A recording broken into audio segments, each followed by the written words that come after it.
بسم اللہ الرحمن الرحیم۔ ہمارے مدنی قاعدے کے سبق نمبر دوسرے کا پارٹ دوسرا۔ آئیے پڑھتے ہیں۔ جیم دال، جیم کو 3 الف کی مقدار دراز کرنا ہے، دال کو بھی 3 الف کی مقدار دراز کرنا ہے، اور یہ دونوں کی مقدار برابر ہونی چاہیے۔ جیم کا مخرج کیا ہے؟ جیسا کہ سبق نمبر پہلے میں نے بتایا تھا، جیم کو ہمیں 3 الف کی مقدار دراز کرنا ہوتا اور اس کو حروف شجریہ بولتے ہیں۔ یہ زبان کے درمیان اور تالو کے درمیان سے ادا ہوتا ہے۔ تو جیم دال، خو دال، یہ حروف مستعلیہ میں سے حروف حلقی ہے۔ یہ کہاں سے ادا ہوتا ہے؟ حلق کے اوپر والے حصے سے ادا ہوتا ہے۔ ہا دال، یہ ادا کرتے وقت سانس باہر نکالنی چاہیے۔ ہا دال، اس کو 1 الف کی مقدار لمبا کرنا ہے، اس کو 3 الف کی مقدار دراز کرنا ہے۔ عین دال، دونوں کو برابر مقدار میں دراز کرنا ہے۔ یہ عین حروف حلقی میں سے یہ ہے، یہ حلق کے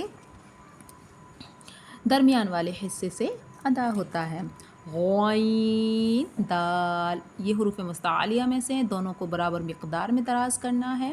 خو دال، یہ حروف مستعلیہ ہے لیکن یہ حروف حلقیہ بھی ہے، اس کو 1 الف کی مقدار دراز کرنا ہے، اس کو 3 الف کی مقدار۔ یہ حروف لثاویہ میں اس میں نرمی کرنا، زال نہیں پڑھنا ہے بلکہ ذال، دونوں کو ایک سانس میں پڑھنا ہے۔ خو ذال، اب یہ کو سانس توڑ کے پڑھنا ہے، ان حرف کو ایسے نہیں پڑھنا جیسے خو پھر ذال پڑھنا، ایسے نہیں، اس طریقے سے پڑھنا ہے۔ خو ذال، خو زا، یہ سیٹی اس میں کرنی ہے، زا 1 الف کی مقدار دراز کرنا ہے۔ ہا رو، رو کو پر پڑھنا ہے، 1 الف کی مقدار اس کو بھی دراز کرنا ہے، ہا کو بھی، دونوں کو برابر مقدار میں دراز کرنا ہے۔ با رو، یا رو، تو رو، دونوں حروف مستعلیہ ہیں، دونوں کو برابر دراز کرنا ہے۔ رو رو، یہ حروف لثاویہ میں ہے، اس میں ہمیں نرمی کرنا ہے، اس کو پر کرنا ہے اور اس کو موٹا بھی پڑھنا ہے۔ رو، یہ حروف لثاویہ ہے، حروف مستعلیہ بھی ہے، خیال رکھنا ہے۔ با میم، اب اس کو ایسے نہیں پڑھنا ہے کہ با میم، نہیں، دونوں کو ایک ہی سانس میں ادا کرنا ہے، اور با کو 1 الف کی مقدار دراز کرنا ہے، میم کو 3 الف کی مقدار دراز کرنا ہے، اس طریقے سے با میم، نون میم، ان دونوں کو برابر دراز کرنا ہے۔ نون کو 3 الف کی مقدار دراز کرنا ہے، میم کو بھی 3 الف کی مقدار دراز کرنا ہے۔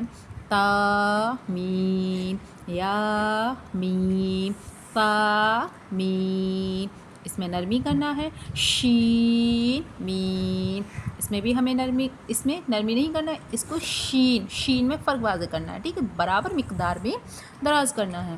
لام جیم، عین جیم، ہا جیم، با جیم، با عین، یا غین، غین کو 3 الف کی مقدار دراز کرنا ہے، اس کو پر بھی کرنا ہے۔ نون صاد، سیٹی بھی کرنا ہے، قلقلہ بھی کرنا ہے، اس میں صاد، دال ہلاتے ہیں نا لاسٹ میں، قلقلہ جنبش کرنی ہے اور سیٹی بھی کرنا ہے اور پر بھی پڑھنا ہے۔ نون کو 3 الف کی مقدار دراز کرنا ہے، اس کو بھی 3 الف کی مقدار دراز کرنا ہے، یعنی دونوں کو برابر لمبا کرنا ہے۔ فا صاد، قاف ضاد، دونوں حروف مستعلیہ ہیں، دونوں کو برابر دراز کرنا ہے، صحیح۔ با سین، سیٹی ظاہر کرنی ہے، اس کو 3 الف کی مقدار دراز کرنا ہے، با کو 1 الف کی مقدار دراز کرنا ہے۔ یا سین، تا سین، فا قاف، قاف قاف، دونوں کو فرق نہیں کرنا ہے، دونوں کو برابر پر بھی پڑھنا ہے، دونوں حرف کو، دونوں کو برابر مقدار میں دراز بھی کرنا ہے۔ شین قاف سین قاف، عین قاف، ہا قاف، لام کاف، فا کاف، قاف کاف، دونوں کو کیا فرق کرنا ہے، دونوں میں ہمیں فرق کرنا ہے۔ قوف کاف. اس کو کاف نہیں پڑھ سکتے، نہ ہی اس کو کاف قوف پڑھیں تو غلط ہو جائے. اس کو پر نہیں کرنا ہے، اس کو پر کرنا ہے. کاف واو واو. ہونٹوں کو گول کرنا ہے. واو باؤ نہیں پڑھنا، او کی آواز نہیں آنی ہے.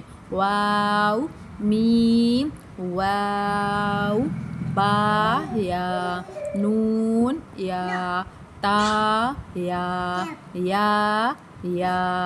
حمزہ واو حمزہ یا با تا نون تا برابر مقدار میں دراز کرنے ہیں. یہ یا اس کو نہیں کرنا ہے. یہ 3 الفی مقدار، ان چیز کا ہمیں توجہ سے خیال، بہت توجہ رکھنی ہے اس چیز پہ.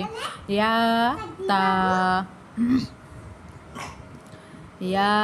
تا عین تو فا غا. اس میں نرمی کرنا ہے. فا کو 1 الف کی مقدار دراز کرنا ہے، اس کو بھی 1 الف کی مقدار دراز کرنا ہے. یہ سبق نمبر 2 کا پارٹ 2 کمپلیٹ ہے. کل انشاءاللہ اگلی ویڈیو میں پارٹ نمبر 3 یہاں سے پڑھائیں گے. صدقے داری سمجھ کے اس کو سینڈ کر دیں، اور اگر نہیں ہو تو ہمارے چینل کو سبسکرائب کر لیجیے گا. صلو علی الحبیب صلی اللہ تعالی علی محمد.